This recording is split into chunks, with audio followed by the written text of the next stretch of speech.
الحمد لله رب العالمين والصلاة والسلام على أشرف الأنبياء والمرسلين أما بعد فأعوذ بالله من الشيطان الرجيم من همزه ونفخه ونفثه بسم الله الرحمن الرحيم رب اشرح لي صدري ويسر لي أمري واحلل عقدة من لساني يفقه قولي اللهم انفعنا بما علمتنا وعلمنا ما ينفعنا وزدنا علما فبشر عبادي الذين يستمعون القول فيتبعون أحسنه أولئك الذين هداهم الله وأولئك هم أولو الألباب أعوذ بالله من الشيطان الرجيم بسم الله الرحمن الرحيم فتلقى آدم من ربه كلمات فتاب عليه إنه هو التواب الرحيم فتلقى بس سیکھ لیے آدم علیہ السلام نے من ربہ اپنے رب سے کلمات کچھ کلمات فتاب علیہ تو رجوع فرمایا یعنی اللہ نے علیہ اس پر یعنی آدم پر انہو بے شک وہ یعنی اللہ رب العالمین ہوا وہی التواب بہت رجوع فرمانے والا الرحیم بہت رحم کرنے والا ہے۔ سیدنا آدم علیہ السلام نے اما حوا نے شیطان کے پیچھے لگ کر اس کے دھوکے میں آ کر درخت کا پھل کھا لیا۔ جب درخت کا پھل کھا لیا تو وہ جو نورانی لباس تھا ان کا وہ اتر گیا اور اللہ رب العالمین نے انہیں پھر زمین پر اتار دیا، جنت سے وہ نکل گئے۔ آدم میں ہم پڑھ چکے ہیں کہ شیطان نے پھسلا دیا ان دونوں کو اور گویا کہ ان دونوں کو جنت سے نکال دیا اور پھر اللہ نے سب کو نیچے اتار دیا۔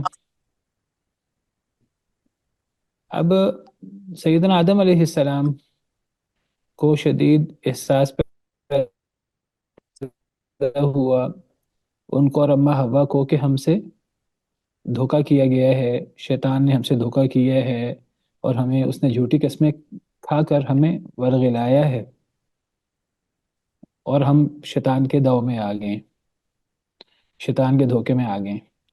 تو فوراً انہوں نے اللہ رب العالمین سے استغفار کرنا شروع کر دیا، اللہ رب العالمین سے توبہ مناجات شروع کر دی، اللہ کے سامنے ہاتھ پھیلا دیے، اللہ رب العالمین سے معافی مانگنا شروع کی۔ تو کتنی دیر بعد اللہ کو پتہ ہے آخر کار اللہ رب العالمین نے رجوع فرمایا، اللہ رب العالمین نے توبہ قبول کی۔ تو جب اللہ رب العالمین نے رجوع فرمایا، سیدنا آدم اما حوا نے جب توبہ کی پکی سچی توبہ، تو اللہ تعالیٰ نے پھر دعا بھی سکھائی کہ آپ کیا دعا کریں۔ وہ دعا تھی ربنا ظلمنا انفسنا وان لم تغفر لنا وترحمنا لنكونن من الخاسرین، جس دعا کا ذکر سورہ اعراف میں موجود ہے۔ سورہ اعراف میں یہی قصہ موجود ہے، وہاں باقاعدہ اللہ تعالیٰ نے ذکر کیا کہ آدم علیہ السلام نے کن کلمات کے ساتھ اللہ سے دعا کی۔ وہ کلمات یہ تھے ربنا ظلمنا انفسنا وَإِن لَّمْ تَغْفِرْ لَنَا وَتَرْحَمْنَا لَنَكُونَنَّ مِنَ الْخَاسِرِينَ سورہ اعراف آیت نمبر 23۔ وہاں لمبا قصہ ہے حضرت آدم کا اور ابلیس کا، تو اس میں ذکر ہے کہ شیطان نے وسوسہ ڈالا، شیطان نے اس لیے وسوسہ ڈالا کہ شیطان انہیں بے عزت کرے، حضرت آدم کو اور اما حوا کو۔ اصل میں جیسے میں نے کل ذکر کیا کہ شیطان حسد میں آ گیا کہ اللہ نے مجھے آگ سے بنایا ہے، میری اتنی نیکیاں، میں تو فرشتوں کے ساتھ رہتا ہوں اور یہ کل کے مخلوق یہ نئے پیدا ہوئے ہیں اور اب اللہ مجھے ان کو سجدہ کرنے کا حکم دے رہے ہیں۔ تو شیطان نے حسد کیا کہ آدم کو جو نعمت ملی ہے وہ نعمت سے وہ آدم سے چھن کر مجھے مل جائے، آدم سے چھن جائے وہ نعمت، اور تکبر کیا، اس نے اللہ کا حکم ماننے سے انکار کیا اور اللہ کا حکم ماننے سے جب انکار کیا، اللہ نے اسے پوچھا تو نے میرا حکم کیوں نہیں مانا، تو آگے سے الٹے سیدھے بہانے بنانے لگا، الٹی سیدھی تعویلیں، کیا سرائیاں اللہ کے حکم کے سامنے۔ شیطان نے پھر جب اللہ تعالیٰ نے شیطان کو دھتکار دیا، اپنی رحمت سے دور کر دیا، لعنت کر دی، شیطان مایوس ہو گیا اللہ کی رحمت سے۔ وہ کہنے لگا کہ ٹھیک ہے پھر اے اللہ تعالیٰ مجھے آپ مہلت دیں قیامت تک۔ اللہ نے قیامت تک مہلت دے دی۔ تو اب شیطان دشمن بن گیا آدم علیہ السلام کا، اماں حوا کا۔ اس نے کہا کہ جو اللہ نے عزت دی ہے آدم علیہ السلام کو، تو میں اب یہ عزت ان سے چھینوں، انہیں ذلیل کروں ان کے رب کے سامنے، ان کا لباس اترواؤں۔ تو شیطان نے وسوسہ ڈالا دونوں کو، تاکہ وہ ظاہر کریں ان دونوں کے لیے ما بوری عنہما من سوآتہما، جو ان کی شرم کی باتیں، جو ان کی شرم والی چیزیں چھپائی گئی تھیں۔ انسان لباس پہنتا ہے تو لباس پہننے سے انسان کا ستر چھپ جاتا ہے، وہ چیز جو چھپانے کے قابل ہے وہ چھپ جاتی ہے، اگر وہ چیز ظاہر ہو تو وہ عیب ہے بہت بڑا۔ تو انسان لباس پہن کر اس عیب کو چھپا لیتا ہے۔ شیطان نے چاہا کہ شیطان اس عیب کو ظاہر کرے اور اس طرح کر کے انہیں رسوا کرے، ان کا لباس اتروائے۔ تو اس نے کہا کہ اگر یہ درخت کا پھل کھا لیں گے تو ان کا جنتی لباس اتر جائے گا، یہ بے لباس ہو جائیں گے، یہ ذلیل ہو جائیں گے۔ یاد رکھیے کہ بے لباسی، بے حیائی، یہ شیطان کے بڑے حربوں میں سے ایک حربہ ہے۔ شیطان نے دھوکے سے یہ کام کروایا حضرت آدم سے، اماں حوا سے۔ قرآن کہتا ہے شیطان نے ان کے لیے وسوسہ ڈالا تاکہ وہ ظاہر کرے ان کے لیے جو ان سے ان کی شرمگاہیں چھپائی گئی تھی۔ اور شیطان نے کہا کہ تمہیں تمہارے رب نے اس درخت سے اس لیے روکا کہیں تم دونوں فرشتے نہ بن جاؤ، کہیں تم دونوں ہمیشہ رہنے والے نہ بن جاؤ۔ شیطان نے قسمیں کھائیں اور کہا میں تمہارا خیر خواہ ہوں، اللہ کے نام کی قسم کھائی۔ تو بہرحال دونوں کو گمراہ کیا شیطان نے، دونوں نے درخت کا پھل کھا لیا۔ شیطان کے دھوکے میں آ کر دونوں کی شرمگاہیں ظاہر ہو گئیں، لباس جنتی اتر گیا۔ اب جب جنتی لباس اتر گیا تو وہ دونوں اپنے آپ کو جنت کے پتوں سے ڈھانکنے لگے۔ بہرحال اب اللہ کی نافرمانی ہو گئی تو اللہ نے پکارا ان دونوں کو کہ میں نے تمہیں اس درخت سے منع نہیں کیا تھا، میں نے تمہیں نہیں کہا تھا کہ شیطان تمہارا واضح دشمن ہے؟ تو اللہ تعالیٰ فرماتے ہیں سورہ اعراف میں، قالا ربنا ظلمنا انفسنا، ان دونوں نے کہا اے ہمارے رب ہم نے ظلم کیا اپنے آپ پر، وَإِن لَّمْ تَغْفِرْ لَنَا وَتَرْحَمْنَا لَنَكُونَنَّ مِنَ الْخَاسِرِينَ، اگر آپ نے ہم پہ رحم نہ کیا، اگر آپ نے ہماری کمی کوتاہی معاف نہ کی، ہم پر رحم نہ کیا، تو ہم البتہ ضرور ہو جائیں گے خسارہ اٹھانے والوں میں سے۔ تو یہ وہ دعا تھی جو دعا کی سیدنا آدم نے اور اماں حوا نے۔ اس دعا کا ذکر سورہ اعراف میں ہے، اور اللہ تعالیٰ فرماتے ہیں کہ یہ دعا اللہ تعالیٰ نے سیدنا آدم علیہ السلام کو سکھائی تھی۔ فتلقى آدم من ربه، پس سیکھ لیے آدم علیہ السلام نے اپنے رب سے کلمات، کچھ الفاظ، دعا۔ تو وہ جب آدم علیہ السلام نے اللہ سے وہ کلمات سیکھ لیے، اور آدم علیہ السلام نے اور اماں حوا نے جب ان کلمات کے ساتھ، اس دعا کے ساتھ اللہ سے استغفار کیا، اللہ کے سامنے توبہ استغفار گڑ گڑائی اللہ کے سامنے، تو اللہ رب العالمین کو رحم آیا اور اللہ رب العالمین نے رجوع فرمایا۔ تو جن کلمات کے ساتھ اللہ نے توبہ قبول کی وہ یہ کلمات تھے، یہ کلمات اور یہ دعا بہت زبردست ہے۔ انسان گناہ گار ہے، انسان سے کمی کوتاہی ہو جاتی ہے، تو یہ عظیم دعاؤں میں سے ایک دعا ہے جو باقاعدہ اللہ نے سکھائی ہے، ربنا ظلمنا انفسنا وَإِن لَّمْ تَغْفِرْ لَنَا وَتَرْحَمْنَا لَنَكُونَنَّ مِنَ الْخَاسِرِينَ۔ یہ دعا اتنی عظیم دعا کیوں ہے؟ اگر سورہ فاتحہ کے حوالے سے ہم نے کچھ تفصیل عرض کی تھی دعا اور دعا کی اہمیت کے حوالے سے، تو آپ کو یاد ہوگا میں نے ذکر کیا تھا کہ دعا کے اندر اہم چیز کیا ہے، دعا کا مغز کیا ہے، دعا کا وہ یہ ہے کہ اللہ کا کمال، اللہ رب العالمین کا جلال نمایاں ہو، اللہ رب العالمین کو ہر قسم کے عیب سے پاک کیا جائے، اور اپنی عاجزی اور اپنی کوتاہی اور اپنی کمی اس کو ظاہر کیا جائے کہ اے اللہ تو کامل ہے، تو ہر چیز سے پاک ہے، ہر کمی سے، ہر عیب سے، اور تو جلال والا ہے، تو سب کچھ ہے، تو رب ہے ہمارا۔ اور اے اللہ، ہم عاجز بندے ہیں، ہم ناقص ہیں، ہم گناہ گار ہیں، کمی کوتاہی کرنے والے ہیں، اور اے اللہ ہمارا آپ کے بغیر کوئی گزارا نہیں ہے، ہم آپ کے محتاج ہیں، آپ کے در کے۔ اور آپ جب تک ہم پہ رحم نہیں کریں گے، جب تک آپ ہمیں معاف نہیں کریں گے، تو ہم دنیا اور آخرت میں نقصان اٹھائیں گے۔ اس دعا کے اندر یہ کیفیت کا اظہار ہے، اپنی عاجزی کا، اپنی کمی کا۔ تو یہ دعا اللہ کو بڑی پسند ہے، اللہ نے یہ دعا خود سکھائی ہے۔ ربنا ظلمنا انفسنا، اے اللہ ہم نے اپنے آپ پہ ظلم کیا، ہم گناہ گار ہیں، ہم انسان ہیں، ناقص ہیں، خطا کے پتلے ہیں، ہم سے خطا ہو گئی۔ اب اے اللہ ہم آپ کے محتاج ہیں، اگر آپ نے ہماری مدد نہ کی، اگر آپ نے رحم نہ کیا، آپ نے معاف نہ کیا، تو پھر ہمارا کچھ نہیں بچے گا، ہم کہیں کے نہیں رہیں گے۔ وَإِن لَّمْ تَغْفِرْ لَنَا وَتَرْحَمْنَا لَنَكُونَنَّ مِنَ الْخَاسِرِينَ۔ یہ دعا اللہ کو بڑی پسند ہے۔ اور آپ کو یاد ہوگا، میں نے آپ کو ایک دعا ذکر کی تھی، ایک حدیث مبارکہ تب سنائی تھی، وہ حدیث مبارکہ، اور اس میں وہ دعا بھی اس دعا سے ملتی جلتی تھی۔ اور اس دعا کے اندر بھی یہی تھا کہ جب ایک بندہ گناہ کرتا ہے، اس سے کمی کوتاہی ہو جاتی ہے، تو وہ اللہ سے کہتا ہے کہ اے اللہ رب اغفر لی، اے اللہ مجھے معاف کر دے۔ تو اللہ بڑے ہی خوش ہوتے ہیں۔ اللہ کیوں خوش ہوتے ہیں؟ اللہ فرماتے ہیں کہ میرے بندے نے پہچان لیا کہ اس کا ایک رب ہے جو کامل ہے، جو رحم کرنے والا ہے، جو معاف کرنے والا ہے، جو خطاؤں پر پکڑ کرنے والا ہے۔ اللہ کو بڑی خوشی ہوتی ہے کہ اس بندے کو اپنے گناہ کا بھی اقرار ہے، اپنے گناہ کا اعتراف ہے۔ اور یاد رکھیے، اپنے گناہ، اپنی کمی کا اعتراف، یہی اصل میں توبہ ہے۔ الندم هو التوبہ، حدیث میں آتا ہے۔ اپنی کمی کوتاہی پر ندامت، یہی توبہ ہے۔ یہ توبہ کیسے ہے؟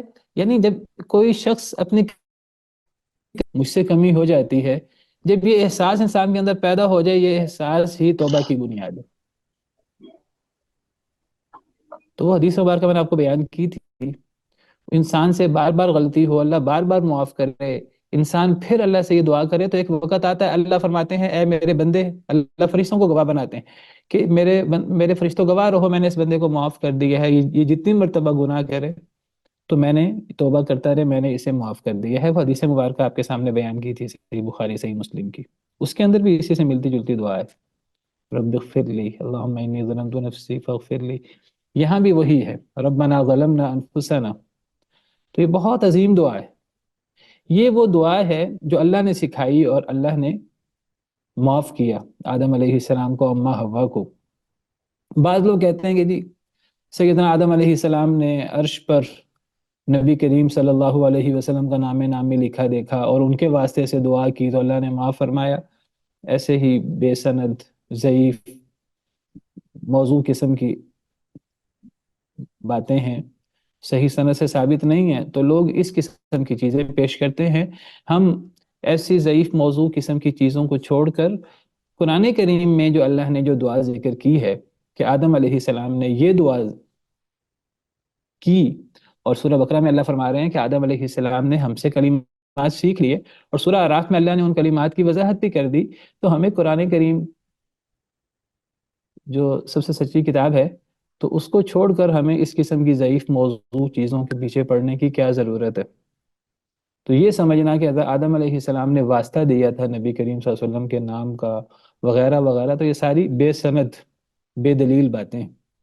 صحیح بات یہ ہے کہ سیدنا آدم علیہ السلام نے ان کلمات کے ساتھ دعا کی تھی، اور یہ وہی انداز ہے کہ اللہ رب العالمین کی مبارک صفت، عظیم صفت ربوبیت کا واسطہ دیا ہے، اور اللہ رب العالمین کے سامنے اپنی کمی کا اعتراف کیا ہے۔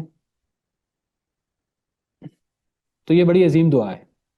تو سیدنا آدم علیہ السلام نے اللہ تعالیٰ سے یہ دعا کی، فتاب علیہ، تو اللہ نے رجوع فرمایا۔ جب تابہ کے بعد علا آئے نا، تو تابہ کا لفظ مطلب ہوتا ہے رجوع کرنا۔ تابہ کا لفظ اللہ کے لیے بھی استعمال ہوتا ہے اور بندے کے لیے بھی استعمال ہوتا ہے. تابہ کا لفظ اللہ کے لیے بھی استعمال ہوتا ہے، بندے کے لیے بھی استعمال ہوتا ہے، اور اس کا لفظی مطلب ہے رجوع کرنا. جب تابہ علیہ کا لفظ استعمال ہو تو اس کا مطلب ہوتا ہے کہ بڑے کا چھوٹے پر رجوع کرنا، یعنی اللہ تعالیٰ کا مخلوق پر رجوع فرمانا. اللہ کا مخلوق پر رجوع فرمانا کیا ہے کہ اللہ معاف کر دے، توبہ قبول کر لے. اور اگر تابہ کا لفظ بندے کے لیے استعمال ہو، مخلوق کے لیے استعمال ہو، تب اس کے ساتھ جو صلہ یا پریپوزیشن استعمال ہوتی ہے وہ تابہ الیہ، وہ الہ آتا ہے، تابہ الہ. اور اس کا مطلب ہوتا ہے کہ رجوع کرنا طرف، یعنی تابہ الی اللہ، فلاں شخص نے رجوع کیا اللہ کی طرف. اس میں ہم کیا معنی کریں گے؟ اس کا ہم معنی کریں گے توبہ کرنا. تابع علی کا مطلب کسی کے اوپر رجوع کرنا، اوپر سے کسی بڑے کا چھوٹے پر رجوع فرمانا. اور تابع الی کا مطلب ہوگا چھوٹے کا بڑے کی طرف رجوع کرنا. تابع علی کا مطلب ہوگا توبہ قبول کرنا، اور تابع الی کا مطلب ہوگا توبہ کرنا. تو تابع یہ اللہ کے لیے بھی استعمال ہوتا ہے، مخلوق کے لیے، انسان کے لیے بھی استعمال ہوتا ہے. دونوں کا مطلب ہے رجوع کرنا. اللہ کے لیے استعمال ہو تو معنی کریں کہ توبہ قبول فرمانا، بندے کے لیے استعمال ہو تو معنی کریں تب توبہ قبول کرنا نہیں کہیں گے، تب کہیں گے توبہ کرنا. جس طرح قرآن میں ہے وَتُوبُوا إِلَى اللَّهِ جَمِيعًا، کہ اے لوگو توبہ کرو اللہ کی طرف سب مل کر. اور تابع علی کا مطلب کیا ہوگا؟ توبہ کرنا نہیں، توبہ قبول کرنا. تو یہاں فتاب علیہ کا معنی یہ نہیں کریں گے کہ ہم تابہ سے مراد آدم لیں اور ہم معنی کریں کہ توبہ کی اللہ پر. نہیں، ہم تابہ سے مراد اللہ لیں گے، اللہ نے رجوع فرمایا، یا ہم معنی کریں گے توبہ قبول کی اللہ نے علیہ اس پر، یعنی آدم پر. تو کیا معنی کریں گے؟ فتلقى، بس سیکھ لیے آدم علیہ السلام نے من ربہ، اپنے رب سے، کلمات، کچھ کلمات. کون سے کلمات تھے؟ ربنا ظلمنا انفسنا، یہ کلمات سیکھ لیے. آدم نے، حضرت اماں حوا نے بہت زیادہ اللہ سے دعائیں مانگی. فتاب علیہ، تو اللہ نے رجوع فرما دیا، اللہ نے توبہ قبول کر لی. انہ هو التواب الرحیم، بے شک وہ وہی التواب، یہ مبالغے کا صیغہ ہے، التواب. اور جب یہ اللہ کے لیے ہے تو کیا معنی کریں گے؟ توبہ کرنے والا یا توبہ قبول کرنے والا؟ کیا معنی کریں گے التواب؟ سر توبہ قبول کرنے والا. توبہ قبول کرنے والا معنی کریں گے. اللہ کو توبہ کرنے کی کوئی ضرورت نہیں ہے. توبہ کمزور کرتا ہے، عاجز شخص کرتا ہے، بندہ کرتا ہے. اللہ توبہ کرتے نہیں ہیں، اللہ کیا کرتے ہیں؟ توبہ قبول فرماتے ہیں.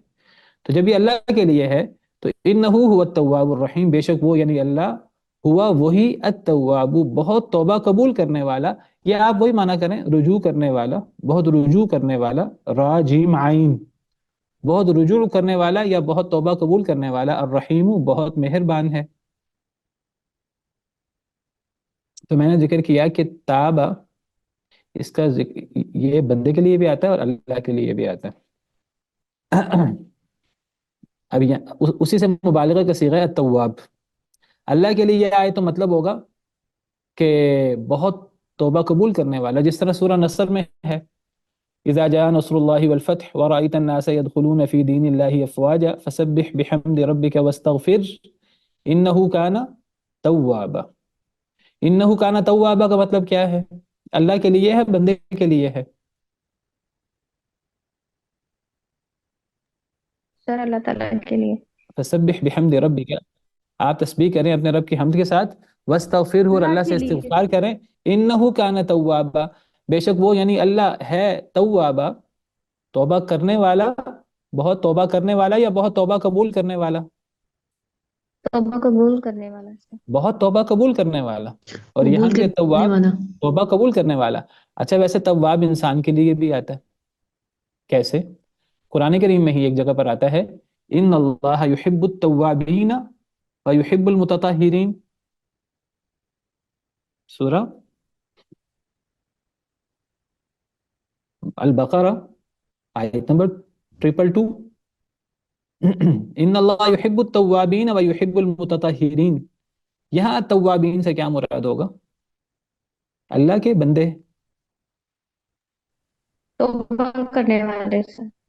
بند یہاں یہاں بندے مراد ہیں۔ بے شک اللہ تعالیٰ بہت محبت کرتا ہے بہت توبہ کرنے والوں سے، اور اللہ محبت کرتا ہے بہت پاک رہنے والوں سے۔ اللہ پاک رہنے والوں سے بھی محبت کرتا ہے، اور اللہ توبہ کرنے والوں سے بھی محبت کرتا ہے۔ تو یہاں التوابین سے مراد توبہ کرنے والے مراد لیں گے، یعنی انسان۔ تو یہاں توبہ کرنا مراد لیں گے کیونکہ یہ انسان کے لیے ہے، انسانوں کے لیے۔ لیکن یہ جو التواب ہے یا انہ کان توابا، وہاں وہ اللہ کے لیے ہے، تو وہاں توبہ قبول کرنے والا معنی کریں گے۔ دیکھیے، توبہ، ایک بات یاد رکھیے کہ غلطی ہو جانا بڑی بات نہیں ہے۔ غلطی گناہ گاروں سے بھی ہوتی ہے، نیکوکاروں سے بھی ہوتی ہے، عام لوگوں سے، اور اللہ کے ولیوں سے اور اللہ کے نبیوں سے بھی ہو جاتی ہے۔ انسان خطا کا پتلا ہے، اور انسان سے غلطی ہوتی ہے، اور غلطی ہونے سے پتہ لگتا ہے کہ فلاں انسان ہے، فلاں کامل نہیں ہے۔ اور یاد رکھیے غلطی ہونا بڑی بات نہیں ہے، غلطی بڑوں بڑوں سے ہو جاتی ہے، مخلوق سے، انسانوں سے۔ اللہ ہیں واحد جس سے غلطی نہیں ہوتی، اللہ کامل ہے، مخلوق سے غلطی ہو جاتی ہے۔ اصل مسئلہ غلطی کرنا نہیں ہے، اصل گناہ اور اصل اللہ کی ناراضگی وہ غلطی ہو جانے سے، غلطی ہونے سے اللہ ناراض نہیں ہوتے۔ اللہ ناراض ہوتے ہیں غلطی ہونے کے بعد کے رویے سے۔ دیکھیے، غلطی شیطان سے ہوئی، بدبخت سے، اور غلطی سیدنا آدم علیہ السلام سے بھی ہوئی۔ چلیں ہم اس بحث میں نہیں پڑھتے کہ کس کی بڑی تھی کس کی چھوٹی تھی، غلطی ہوئی، دونوں سے ہوئی۔ اگلا رویہ دیکھیں، شیطان نے اپنی غلطی مانی نہیں، یا آپ کہیں کہ وہ مایوس ہو گیا، بہت ڈر گیا، جو بھی وجہ تھی، اس نے تکبر کیا، اس نے اپنی غلطی مانی نہیں، وہ اپنی غلطی کی تعویلیں کرتا رہا۔ اللہ نے کہا کہ اے شیطان، اے ابلیس، میں نے تجھے کہا تھا تو آدم کو سجدہ کر، تو نے سجدہ نہیں کیا، تجھے سجدہ کرنے سے کس نے روکا؟ اس نے یہ نہیں کہا اے اللہ مجھ سے غلطی ہو گئی مجھے معاف کر دے، کیا پتہ وہ یہ کہتا اللہ اسے معاف کر دیتے۔ اس نے آگے سے تعویلیں کرنا شروع کی کہ اے اللہ، آپ نے مجھے حکم دیا میں آدم کو سجدہ کروں، میں کیسے آدم کو سجدہ کروں، میں تو ابلیس ہوں، میں تو آگ سے پیدا ہوا ہوں، میں تو بڑا ہوں، وہ چھوٹا ہے، وہ مٹی سے پیدا ہوا ہے۔ اس نے اپنی غلطی کی تعویلیں اور ہیلہ بازی شروع کر دی، توجیحات شروع کر دی، اس نے قیاسات شروع کر دیے، گویا کہ اس نے دلائل دینا شروع کیے کہ میں نے اس لیے سجدہ نہیں کیا۔ گویا کہ آگے سے دلائل دینا، آگے سے حجت بازی کرنا، آگے سے قیاس علائیاں کرنے کا مطلب یہ ہے کہ وہ اپنی بات کا جواز مہیا کر رہا ہے کہ میں صحیح ہوں، اپنی غلطی مان نہیں رہا۔ وہ یہ کہہ رہا ہے کہ میرا سجدہ نہ کرنا ٹھیک ہے، تو اگر اس کا سجدہ نہ کرنا ٹھیک ہے تو پھر نعوذ باللہ نعوذ باللہ اللہ کا حکم دینا غلط ہے۔ وہ کس کو حجت بازی کر رہا ہے؟ سیدنا آدم علیہ السلام یہ نہیں کہتے اللہ تعالیٰ سے اے اللہ مجھے شیطان نے بہکایا، مجھے شیطان نے قسم کھائی، شیطان نے یہ کیا، شیطان نے کہا تھا فرشتے بن جاؤ گے، شیطان نے کہا تھا ہمیشہ رہنے والے بن جاؤ گے، اس وجہ سے ہوا، اس وجہ سے ہوا۔ کہتے ہیں اے اللہ مجھ سے غلطی ہو گئی، اے اللہ ہم گناہ گار ہیں، ہم ظالم ہیں، ہم کوتاہ ہیں، ہم سے کمی کوتاہی ہوئی ہے، آپ کی رحمتیں ہیں، آپ کا احسان ہے، تو اے اللہ آپ نے معاف نہ کیا ہم کہیں کے نہیں رہیں گے، آپ نے رحم نہ کیا تو ہم خسارہ اٹھانے والے ہو جائیں گے۔ تو اپنی غلطی مان لی، یہ ہے بڑی چیز، یہ ہے انبیاء کا کردار، یہ ہے اصل کردار جو اللہ کو مطلوب ہے۔ تو یاد رکھیے غلطی ہونا بڑی بات نہیں ہے، چھوٹی غلطی ہو بڑی غلطی ہو، اصل گناہ، اصل جرم اس غلطی پر ڈٹ جانا، یا اس غلطی کے بعد مایوس ہو جانا۔ مایوسی یہ اس سے بڑا گناہ ہے۔ پھر کس سے مایوس ہو رہا ہے انسان؟ اللہ سے مایوس ہو رہا ہے۔ وہ اللہ کہ اگر آپ زمین و آسمان بھر کے گناہ لے آئیں اور آپ اللہ کے سامنے اپنے ہاتھ پھیلا دیں تو اللہ رب العالمین کو کوئی پرواہ نہیں ہے، اللہ ایک لمحے میں آپ کے سارے گناہ معاف کر دے۔ قل یا عبادی الذین اسرفوا علی انفسہم لا تقنطوا من رحمت اللہ، اے نبی صلی اللہ علیہ وسلم میرے بندوں سے کہہ دیجئے جن بندوں نے اپنے آپ پر زیادتیاں کی، ظلم کیا اپنے آپ پر، گناہ کے انبار لگا دیے، میرے ان بندوں سے کہہ دیجئے لا تقنطوا من رحمت اللہ، اللہ کی رحمت سے کبھی نا امید نہ ہونا۔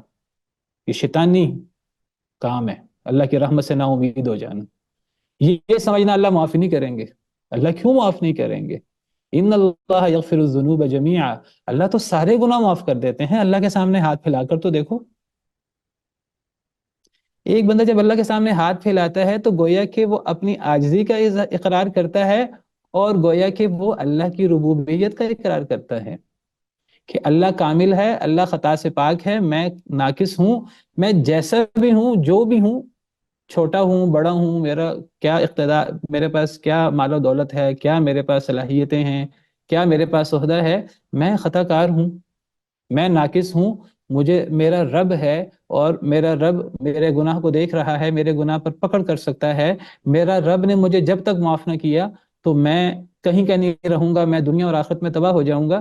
یہ ساری باتیں اس کے اندر موجود ہیں۔ جب ایک بندہ اللہ کے سامنے ہاتھ پھیلا دیتا ہے، اللہ رب العالمین کو شرم آتی ہے کہ اللہ رب العالمین خلوص دل کے ساتھ، اللہ رب العالمین کو شرم آتی ہے کہ اللہ رب العالمین ان ہاتھوں کو خالی ہاتھ واپس لوٹا دے۔ انسان زمین گناہوں سے بھر کے لے آئے، اللہ کو اللہ کے سامنے ہاتھ پھیلا دے خلوص دل سے، اللہ رب العالمین ایک لمحے میں معاف کر دیتے ہیں۔ اللہ رب العالمین کو کوئی پرواہ نہیں ہوتی۔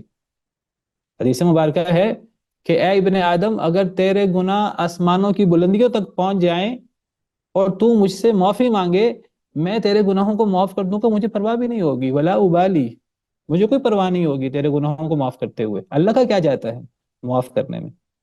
کوئی کچھ نہیں جاتا۔ تو اللہ کے سامنے معافی نہ مانگنا یہ تکبر ہے، یہ مایوسی ہے اللہ کی رحمت سے، یہ نعوذ باللہ اللہ کو رحیم نہ ماننا کے مترادف ہے، یہ اللہ رب العالمین کو ظالم ماننے کے مترادف ہے۔ اور یہ شیطانی کام ہے کہ شیطان اپنی غلطی کی معافی نہیں مانگتا، وہ اپنی غلطی کی الٹی سیدھی توجیہ پیش کرتا ہے۔ آج تک اس نے اپنی غلطی کی معافی نہیں مانگی، الٹی سیدھی توجیحات کرتا رہا، اور مزید اللہ کی رحمت سے دور ہوتا رہا۔ اور آدم کا رویہ کیا ہے؟ نبیوں والا رویہ کہ معافی مانگ لینا۔ معافی مانگنے سے انسان چھوٹا نہیں ہوتا، معافی مانگنے سے انسان بڑا ہو جاتا ہے اللہ کے ہاں۔ جو اللہ کے سامنے جھکتا ہے، من تواضع للہ رفعہ اللہ، جو اللہ کے سامنے جھک جاتا ہے اللہ اسے عروج عطا کر دیتے ہیں۔ آدم علیہ السلام نے اللہ سے معافی مانگی تو آدم علیہ السلام کا مقام کم ہو گیا؟ نہیں، اللہ نے پہلے سے بھی بڑھا دیا۔ پہلے اللہ نے علم کے ذریعے فوقیت دی انہیں، پھر اللہ نے سجدہ کروایا فرشتوں سے اور جنوں کو حکم دیا سجدہ کریں حضرت آدم علیہ السلام کو۔ شیطان نے ورغلایا، اپنی دشمنی اس نے ظاہر کی، اس نے ورغلایا، دھوکہ دیا، اور ایک دفعہ آدم علیہ السلام کا لباس اتر گیا، اماں حوا کا لباس اتر گیا، جنت سے اترنا پڑا زمین پر، لیکن انہوں نے پھر معافی مانگتے رہے، توبہ کرتے رہے اللہ تعالیٰ سے، اللہ نے توبہ قبول کر لی، اللہ نے کمی کوتاہی معاف کر دی۔ یاد رکھیں جب انسان توبہ کرتا ہے تو توبہ کرنے سے انسان نے جو چھوٹا یا بڑا گناہ کیا ہوتا ہے وہ گناہ یا وہ غلطی ختم ہو جاتی ہے۔ حدیث مبارکہ ہے التائب من الذنب کمن لا ذنب لہ، جو بندہ گناہ سے توبہ کرتا ہے وہ ایسے ہوتا ہے جیسے اس نے گناہ کیا ہی نہیں۔ کنٹرول زیڈ ہوتا ہے ہمارے کی بورڈ میں، ہم کوئی چیز ہم سے غلطی سے مٹ جائے، ہم کنٹرول زیڈ کرتے ہیں، وہ چیز واپس آ جاتی ہے۔ کوئی لفظ ہم لکھیں، ہم وہ کنٹرول زیڈ کریں تو وہ واپس ہو جاتا ہے، گویا کہ ایسے جیسے وہ تھا ہی نہیں۔ تو انسان جب گویا کہ گناہ ہوتا ہے تو انسان توبہ کرتا ہے تو سمجھیے وہ کنٹرول زیڈ کر لیتا ہے، سمجھیے گناہ ہوا ہی نہیں۔ صرف یہ نہیں ہوتا، صرف یہ نہیں ہوتا کہ گناہ ختم ہو جاتا ہے، التائب من الذنب کمن لا ذنب لہ، گناہ سے توبہ کرنے والا ایسے جیسے اس نے گناہ کیا ہی نہیں۔ صرف یہ نہیں ہوتا کہ گناہ انڈو ہو جاتا، گناہ ختم ہو جاتا ہے، بلکہ کیا ہوتا ہے؟ اس کی جگہ پر نیکی لکھی جاتی ہے. چھوٹا گناہ ہو، انسان توبہ کرے، وہ گناہ ختم ہو جاتا ہے، اس کی جگہ پر چھوٹی نیکی لکھ دی جاتی ہے. بڑا گناہ ہو، انسان توبہ کرے، وہ صرف وہ گناہ انڈو نہیں ہوتا، گناہ ختم نہیں ہوتا، وہ اتنی ہی بڑی نیکی لکھی جاتی ہے. اللہ تعالیٰ فرماتے ہیں سورہ فرقان میں إِلَّا مَن تَابَ وَآمَنَ وَعَمِلَ عَمَلًا صَالِحًا فَأُولَٰئِكَ يُبَدِّلُ اللَّهُ سَيِّئَاتِهِمْ حَسَنَاتٍ. مگر جو توبہ کرے، پیچھے شرک کا ذکر ہے، پیچھے قتل کا ذکر ہے، پیچھے زنا کا ذکر ہے سورہ فرقان میں. اللہ فرماتے ہیں جو یہ قتل کرے، جو شرک کرے، جو زنا کرے، تو وہ اللہ کو بہت ناراض کرتا ہے اور اللہ اس کو جہنم میں ڈال دیں گے. پھر اللہ فرماتے ہیں إِلَّا مَن تَابَ، مگر جو توبہ کر لے، وآمن، اور ایمان لے آئے، وعمل عملا صالحا، اور نیک عمل کرے، فاولئک یبدل اللہ سیئاتہم حسنات، اللہ صرف اس کے وہ بڑے بڑے بلنڈر معاف نہیں کرتے، بلکہ اللہ اس کی برائیوں کو نیکیوں سے بدل دیتے ہیں. جتنا بڑا گناہ ہوگا اتنی بڑی نیکی اس کی جگہ پر لکھی جائے گی. مشہور حدیث مبارکہ آپ نے سنی ہوگی، نبی صلی اللہ علیہ وسلم نے فرمایا کہ جنت میں جانے والا آخری شخص، کیسے اللہ نے اس کو جہنم سے نکالا، پھر کیسے اس نے دعائیں کی، اللہ مجھے جہنم سے دور کر دے، اللہ نے اس کو جہنم سے دور کیا، پھر اللہ سے مزید دعا کرتا ہے اللہ مجھے جنت کے قریب کر دے، اللہ نے جنت سے قریب کر دیا. اس میں آتا ہے حدیث مبارکہ میں کہ اللہ تعالیٰ اس سے کہیں گے کہ اے آدم کے بیٹے، ذرا اب تو اپنا گناہوں کا رجسٹر دیکھ. وہ دیکھے گا تو اس کو اس میں بڑے بڑے گناہ نظر آئیں گے. پھر اللہ فرمائیں گے کہ اے آدم کے بیٹے، میں نے تیرے گناہ معاف کر دیے اور میں نے تیرے گناہوں کی جگہ پر نیکیاں لکھ دی ہیں. تو وہ شخص کہے گا، وہ جب دیکھے گا کہ اللہ اتنے مہربان ہے کہ اللہ نے میرے گناہ معاف فرما کر صرف گناہ معاف نہیں کیے بلکہ ان کی جگہ پر نیکیاں لکھ دی ہیں، تو وہ فوراً کہے گا کہ اے اللہ، اب جو نیکیاں لکھی ہیں، اب نیکیوں کی بنا پر اسے جنت میں داخلہ ملنا ہے، اور جتنی نیکیاں ہیں اتنا جنت میں داخلہ ملنا ہے. اگر زیادہ نیکیاں ہوں تو جنت میں بڑا اس کو درجہ ملے. سبحان اللہ. اللہ کی رحمت کتنی وسیع ہے. وہ کہے گا وہ شخص کہ اے اللہ، آپ نے میرے گناہ مجھے دکھائے تھے، اس میں مجھے بعض بڑے بڑے گناہ نظر نہیں آ رہے تھے.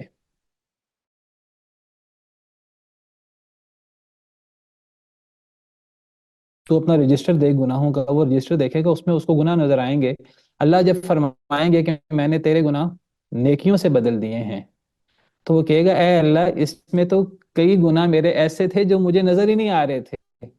کیا مطلب یہ میرے اور بھی گناہ تھے، اے اللہ جب آپ مجھ پہ اتنا رحم کر رہے ہیں کہ اللہ آپ ان گناہوں کو نیکیوں سے بدل رہے ہیں، تو آپ میرے بعض گناہ تو میں نے دیکھے ہی نہیں، وہ گناہ بھی میرے ہوتے، ان کی جگہ پر بھی نیکیاں آ جاتی تو میرے درجے اور بلند ہو جاتے. تو نبی صلی اللہ علیہ وسلم یہ حدیث مبارکہ بیان کر کے آپ اتنا ہنسے، اتنا خوش ہوئے. حدیث مبارکہ ہے کہ آپ ہنس پڑے اللہ کی رحمت پر. اللہ کتنے رحیم و کریم ہے، سبحان اللہ.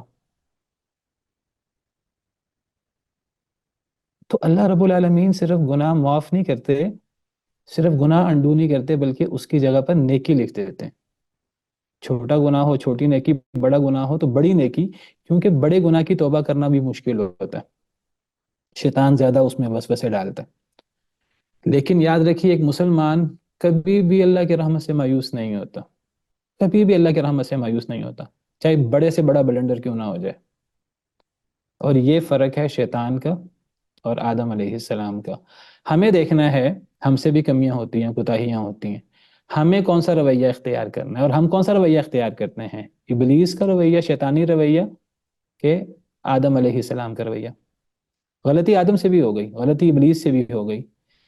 اگر ہم غلطی مان لیں گے، لوگوں سے معافی مانگیں گے، اللہ سے بھی مانگیں گے، اللہ معاف کر دیں گے. ہمیں لوگوں سے اپنی معافی مانگ لینی چاہیے اور اللہ کے سامنے بھی ہاتھ پھیلا دینے چاہیے. جو معافی مانگ لیتا ہے وہ کبھی چھوٹا نہیں ہوتا، بڑا ہو جاتا ہے. اللہ اس کی کمی کوتاہی معاف کر دیتے ہیں، اللہ اس کے درجات بڑھا دیتے ہیں. اور جو معافی نہیں مانگتا، یہ ابلیس کا رویہ ہے، جو اپنی غلطی کی توجیحات کرتا رہتا ہے ہمیشہ، اس کی غلطی ختم نہیں ہوتی.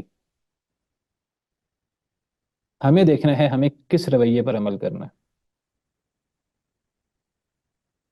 ہمیں اپنی غلطی کی توجیح پیش کرنی ہے، یہ ہمیں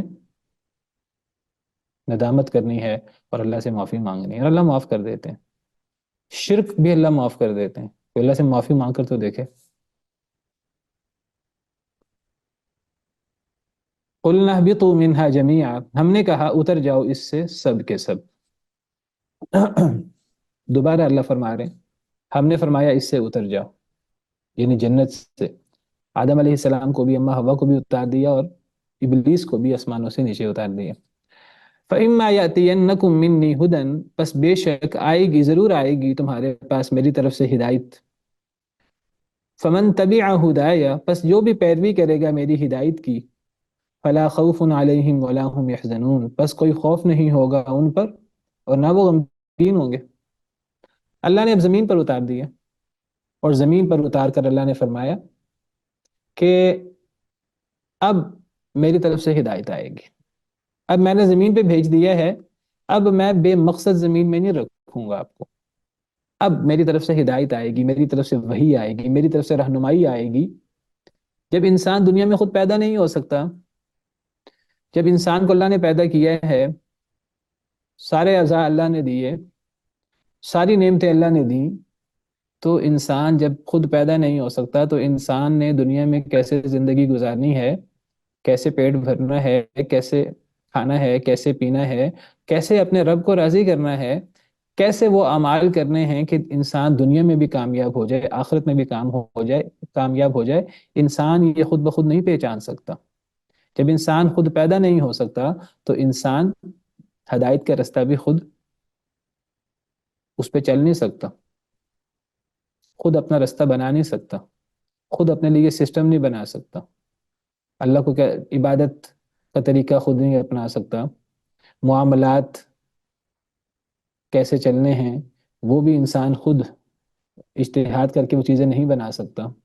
تو انسان پر اللہ کی طرف سے ہدایت آئے گی، وہ اللہ بتائیں گے عبادت کیسے کرنی ہے، عقیدہ کیا ہوگا، معاملات کیسے چلانے ہیں، سروائیو کیسے کرنا ہے، کھانا پینا کیسے ہے، پیٹ کیسے بھرنا ہے، پیاس کیسے بجھانی ہے، لوگوں کے ساتھ میل جول کیسے رکھنا ہے، آپسی تعلقات کیا ہوں گے، میاں بیوی کے تعلقات کیا ہوں گے، دوسرے لوگوں کے ساتھ تعلقات کیا ہوں گے، بین الاقوامی تعلقات کیا ہوں گے، ہر چیز اللہ بتائیں گے۔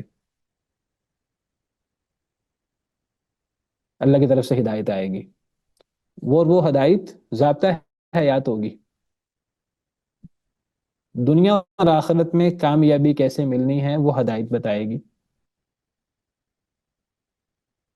اب جو اس ہدایت کی پیروی کر لے گا تو وہ دنیا اور آخرت میں کامیاب ہو جائے گا، اس پر کوئی خوف نہیں ہوگا، نہ وہ غمگین ہوں گے۔ اور جن لوگوں نے کفر کر دیا اللہ کی طرف سے اور جھٹلایا میری آیتوں کو، ہماری آیتوں کو، یعنی جو اللہ کی طرف سے وحی آئی، جو اللہ کی طرف سے آیات آئیں، نبیوں پر اللہ وحی بھیجتے ہیں، جو ان کا انکار کرے گا، جو ان کو جھٹلائے گا، اولئک اصحاب النار، یہی لوگ آگ والے ہیں، ہم فیہا خالدون، وہ اس میں ہمیشہ ہمیشہ رہیں گے۔ میں نے ذکر کیا آپ کے سامنے کہ جب کوئی توبہ کرتا ہے تو توبہ کرنے سے اس کی کمی کوتاہی معاف ہو جاتی ہے، بلکہ صرف کمی کوتاہی معاف نہیں ہوتی، اللہ تعالیٰ اس کی غلطی کو نیکی سے بدل دیتے ہیں۔ حدیث مبارکہ ہے، نبی صلی اللہ علیہ وسلم نے فرمایا کہ اللہ تعالیٰ فرماتے ہیں کہ اگر لوگ گناہ نہ کریں تو میں ایسی قوم لے آؤں جو گناہ کرے اور پھر اللہ سے معافی مانگے، یعنی اگر دنیا میں ایسی قوم ہو، ایسے لوگ ہوں جو گناہ ہی نہ کریں، تو ان سے بہتر کون لوگ ہیں؟ اللہ فرماتے ہیں میں ان کی جگہ پر ایسی قوم لے آؤں جن سے کمی ہو، کوتاہی ہو، پھر وہ اللہ سے معافی مانگے۔ اللہ سے معافی مانگنے سے صرف کمیاں کوتاہیاں معاف نہیں ہوتی، بلکہ نیکیاں مزید انسان کے نام اعمال میں لکھ دی جاتی ہیں، انسان کے درجات بلند ہوتے ہیں۔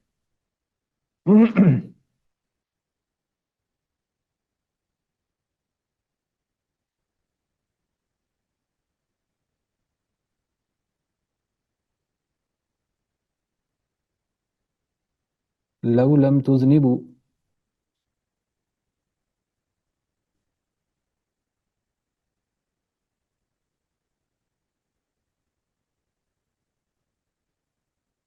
اصل میں اس سے کیا ہوتا ہے؟ اس سے اللہ کی صفت عفو درگزر نمایاں ہوتی ہے۔ تو حدیث مبارکہ ہے، نبی صلی اللہ علیہ وسلم نے فرمایا والذی نفسی بیدہ، اس ذات کی قسم جس کے ہاتھ میں میری جان ہے. نبی صلی اللہ علیہ وسلم نے قسم کھا کر فرمایا لو لم تذنبوا، اگر تم گناہ نہیں کرو گے، لذهب اللہ بکم، اللہ تمہیں لے جائے گا، ولجاء بقوم، اور اللہ ایسی قوم کو لے آئے گا جو گناہ کریں گے، پھر وہ اللہ سے استغفار کریں گے تو اللہ ان کو معاف کرے گا. کوئی ہے کہ ہر انسان سے غلطی ہوتی ہے. نبی صلی اللہ علیہ وسلم نے فرمایا کل بنی آدم خطاؤن، ہر بنی آدم خطا کار ہے، وخیر الخطائین توابون، اور بہترین خطا کار توبہ کرنے والے. بہترین خطا کار، کیا خطا کار بھی بہترین ہو سکتے ہیں؟ جی. کچھ لوگ سمجھتے ہیں جیسے کہ گناہ نہ کرنا یہ اصل میں کمال ہے. یاد رکھیے مخلوق ایسی ہو ہی نہیں سکتی جس سے غلطی نہ ہو، جس سے کمی کوتاہی نہ ہو. مخلوق کی عجز کا پتہ لگتا ہے کہ اس سے کمی ہو، تو ہر بنی آدم خطا کار ہے.